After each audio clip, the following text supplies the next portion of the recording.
Ça va être certainement la journée sociale la plus dense depuis 50 ans, puisqu'on est au-dessus des chiffres du 31. Donc oui, il y a une mobilisation énorme, et puis il faut apprécier sa qualité. Dans les communes moyennes, dans les communes petites, c'est une proportion extrêmement importante de toute la population qui est là. Alors, c'est un signe, hein, c'est aussi simple que ça. Les gens ne veulent pas de ces 2 années de travail supplémentaires à un âge où l'on est beaucoup plus fragile physiquement, souvent usé, pas toujours, hein, mais plus fragile, ça c'est absolument certain. Et dès lors, dans les familles, toutes générations confondues, il y a une sorte d'élan, d'affection, de solidarité pour ceux qui sont les plus proches de cet âge et dont on voit bien que c'est une épreuve terrible de leur annoncer qu'ils feront 2 ans de plus, parce que de surcroît, tout le monde sait que c'est pas seulement 2 ans. Il y aura toujours les mécanismes de décote, donc le plus vraisemblable, c'est que comme beaucoup de gens qui arrivent à cet âge-là vont être des gens qui vont être avec des carrières hachées, beaucoup devront attendre les 67 ans pour pouvoir partir à taux plein. Donc franchement, c'est trop, c'est abusé, les gens se sentent en quelque sorte persécutés et entraînés dans une logique de vie qui ne convient plus à personne. Vous le savez aussi bien que moi. Dans la jeune génération, il y a une très forte contestation du mode de vie productiviste. Et dans la génération qui a été le plus loin, il y a une forme de désillusion. Il y a encore 20 ans, les cadres étaient tout contents de rentrer à la maison, l'ordinateur sous le bras. Maintenant, tout le monde a compris que tout ça est une comédie dans laquelle vous n'avez plus de vie personnelle.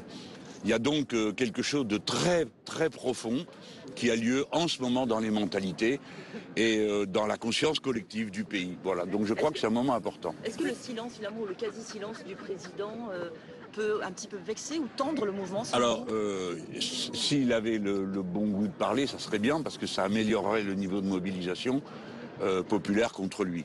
Je pense que c'est pour ça qu'il se tait.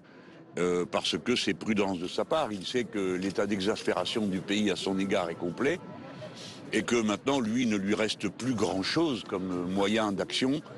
La violence, bon, ça c'est l'autoritarisme, un peu c'est encore ce qu'on vient de voir à l'Assemblée nationale. Voilà, ça, et puis après, il lui reste la dissolution. Il a déjà menacé tout le monde, on lui a déjà dit 10 fois, bah vas-y, chiche, pour voir. Voilà, je pense qu'il est...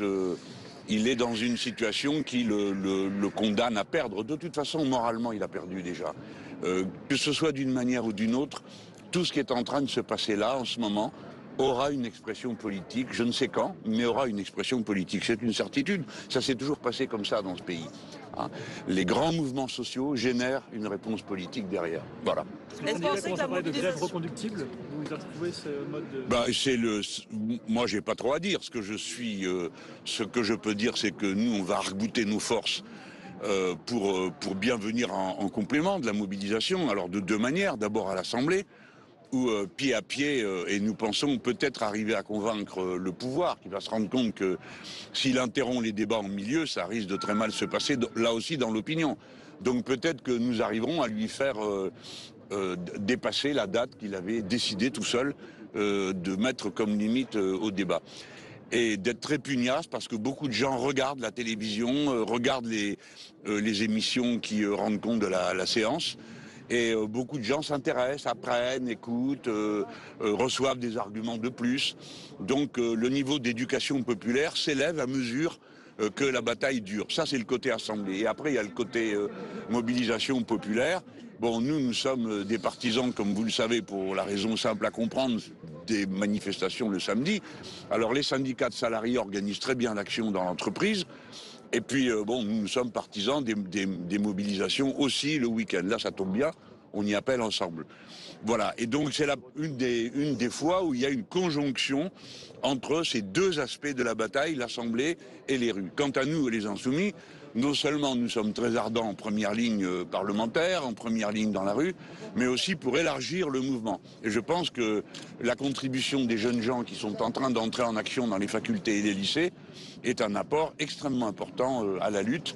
Et donc, je le vois d'un très bon œil. Alors, les syndicats sont exaspérés, on les comprend, parce que ils ont l'impression, si vous voulez, d'une situation qui est malsaine. Quoi qu'on fasse, c'est comme si on ne faisait rien. Quoi qu'on dise, c'est comme si on ne disait rien. Alors, qu'est-ce que c'est? Est-ce que c'est du mépris? Est-ce que c'est une volonté d'essayer de faire craquer les gens à force d'usure, en quelque sorte? Donc c'est très mal ressenti parce que les syndicats, leur tradition, c'est la négociation à tous autant qu'ils sont. Donc ils ont l'habitude que, bon, quand le ton commence à monter un peu, bon, on discute. Et là, on ne discute pas. Le pouvoir macroniste est là, ancré dans ses positions, essaye de faire peur, d'intimider, de dire aux gens vous perdrez de l'argent en vain, bon, en faisant grève, etc. Et c'est très mal vécu. Alors les syndicats, tous, d'une part, restent unis, contrairement à tous ceux qui avaient pronostiqué que tout ça ne durerait pas. Et deuxièmement, on dit eux-mêmes qu'il allait falloir avoir une action plus durcie, quoi, en quelque sorte. Ça, c'est eux qui en ont la responsabilité. Et évidemment, nous, je préfère le dire d'avance, nous serons toujours à leur côté. Comme nous le sommes chaque fois qu'il y a une forme de lutte et chaque fois qu'il y a de la répression contre une forme de lutte. Nous sommes toujours là, toujours dans la solidarité, dans l'entraide, voilà. Et quand est-ce que la bataille sera gagnée? Quand il aura retiré son projet, parce que de toute façon, il le retirera. Et s'il ne le retire pas, vous savez, j'ai un peu de, comment dire, c'est pas faute d'avoir alerté pendant la campagne présidentielle, sur tous les tons, que ça serait la retraite à 65 ans, et je pense que ça paraissait tellement absurde que les gens se sont dit, il exagère. Mélenchon doit exagérer, non, Macron n'a pas l'intention de faire ça, mais pourtant si. Et par conséquent, il faut que les choses soient parfaitement claires. Quoi qu'il arrive, quelle que soit la situation, le jour où c'est notre tour, c'est la retraite à 60 ans. Quoi qu'il arrive, nous ne changerons pas d'avis, nous ne changerons pas de ligne. Nous savons le financer et ça ne coûtera rien, ou à peu près rien. Et en tout cas pas aux gens qui travaillent, qui iront à la retraite. Alors il y a bien deux manières de voir le monde, de voir la vie. Nous ne sommes pas d'accord pour qu'on explique aux gens que le but de la vie c'est de travailler nuit et jour. Ce n'est pas vrai. Le but de la vie, c'est de vivre. Chacun travaille, concourt au bien commun par son travail, mais il y a aussi tout le reste. Et je l'ai dit 100 fois, il y a tout ce travail qui ne se voit pas, car être en retraite ou être dans le temps libre, ça ne veut pas dire qu'on ne fait rien. On fait plein de choses utiles, plein de choses utiles. Voilà, et c'est ce droit à choisir sa vie, à aussi avoir le temps libre suffisant pour pouvoir disposer de soi, que nous défendons. Il y a donc deux visions du monde. La vision de M. Macron, c'est bosser, taisez-vous, et soyez payés avec un lance-pierre et fermez-la. Voilà. Ça risque pas de déclencher de la violence, finalement, cette vision? Ah lui, oui, bien sûr. C'est la manière d'agir de M. Macron est une incitation à la violence. Et à mains égards, c'est presque un appel. Parce qu'il a l'air de dire aux gens, quand vous faites des choses tranquillement et normalement, je m'en fous. Et la dernière fois, il a fallu que les gilets jaunes ne secouent bien rudement pour qu'ils finissent par leur lâcher 10 milliards. Bon, là, je pense qu'il a tort de faire ça, parce que personne n'a intérêt à ce que le ton monte sans arrêt. Mais si le ton monte, il montera, voilà. Et à quel point vous sentez justement un durcissement des positions ici à Marseille par rapport à votre dernière venue?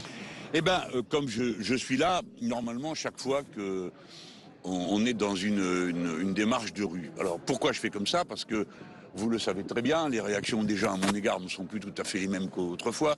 Donc j'ai pas le temps de me balader, de parloter comme ci, comme ça. Alors j'ai toujours au même endroit, comme ça je me repère. Quand je suis à Marseille, je suis à Marseille, et quand je suis à Paris, je suis à la gare de Lyon. Comme ça, je vois comment les états d'esprit évoluent. Alors je sens une très grande détermination. Mais pour être honnête, ce qui me frappe le plus, c'est ce qui se passe dans les villes petites et moyennes. Parce que Marseille est une ville au-delà de la politique, c'est une ville insoumise. Ça a toujours été une ville rebelle. C'est pour ça que j'ai voulu avoir l'honneur d'être élu de Marseille, parce que je me sens comme un poisson dans l'eau ici. Donc ils ont toujours été plus ardents qu'ailleurs. Là, je les sens très déterminés. Méfiez-vous de ça, parce que quand le Marseillais parle un peu moins fort, c'est qu'il est encore plus enragé que d'habitude. C'est plus profond. Donc là, je sens qu'il y a là, il y a vraiment les abeilles. Les gens en ont plein le dos, cette histoire-là, et ils ont hâte que ça finisse. Mais regardez bien autour comment ça se mobilise. On vient par vagues, en famille. Ça va du grand-père aux petits-enfants. Non, il y a vraiment une manifestation très, très, très en profondeur. Justement, les syndicats voudraient aller à Albi la prochaine fois. Est-ce que vous associerez à ce... Pourquoi pas? Moi, j'irai là où c'est intéressant de regarder. Mais j'ai besoin quand même de repères. C'est pour ça que je dois vraiment être le plus souvent possible à Marseille pour bien comprendre ce qui se passe. Parce que vous verrez, cette ville va donner le là de beaucoup de choses. Bon, quoi d'autre alors? Vous n'avez pas de questions sur le football aujourd'hui? Qu'est-ce qui se passe? Marseille a gagné Paris en Coupe de France. Non mais ça, attends, arrête, on va pas se fâcher avec tout le monde. Non mais c'est vrai.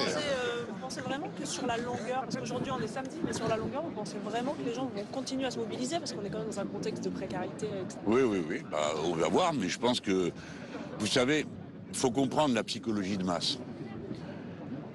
Dans la psychologie de masse de la lutte, vous avez deux aspects. Un aspect, je rentre dans la lutte, parce que je supporte pas, parce que c'est une mauvaise idée, ce qui a été décidé. Et puis il y a un deuxième aspect, qui n'est peut-être pas le moins important, c'est je sors de l'indignité. Il faut vous rendre compte que les macronistes traitent les gens comme du bétail. Ils considèrent qu'il suffit de les prendre à la gorge et de leur serrer la gorge assez longtemps pour qu'ils cèdent. Et il y a des gens, ils ne savent pas s'ils vont gagner ou pas. Mais ils ne veulent plus être traités comme ça. Ils ne veulent pas qu'on puisse penser d'eux qu'ils sont lâches ou pas déterminés ou qu'ils vont laisser faire. Et là, il faut bien que vous compreniez que laisser faire, ça veut dire laisser le plus âgé de la famille aller travailler 2 ans ou 3 ans de plus. Et ça, il n'y a pas un homme, il n'y a pas une femme, il n'y a pas un jeune qui ressent pas ça comme une lâcheté. Et les gens, ils n'ont pas envie d'être lâches. Voilà ce que je veux vous dire. Donc je pense que M. Macron, s'il compte sur l'usure, se trompe de pays. Ça ne m'étonnerait pas, mais ici c'est la France. Et le peuple en France a un tempérament rebelle, alors à plus forte raison ici qu'ailleurs.